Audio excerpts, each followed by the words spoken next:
सरपंच आगा इकडे इकडे इथंच भेटला असा गणी माऊली लय उडीगलं तुम्हाला नव माझं काय म्हणणं माहितीये काय इंग्रज गेल्यापासून आपण झाडं लावतोय होय होय होय जवळ जवळ स्वातंत्र्य मिळाल्यापासून गणी डबरात झाड आणि होय होय होय झाड काय जगायला पत्त्या नाही माझं काय म्हणणं आहे सरपंच इकडे इकडे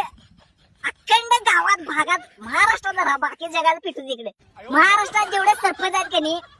काढा की नोटीस आहे तिची बना वय वय वय एक घर एक झाड पाहिजेत आम्हाला काय वाटेल ते करा वय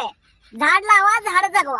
काय तरी त्यांनी बक्षीस ठेवा तिची म्हणा जास्त झाडं लावत्या त्यांनी 100 रुपये द्या 200 द्या पाणीपट्टी माफ करा असं केलं तरच माणसं जगतील वय वय वय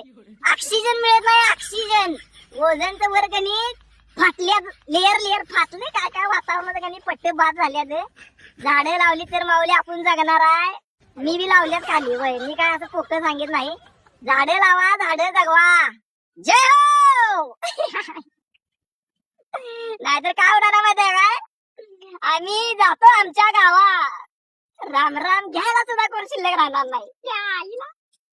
जातो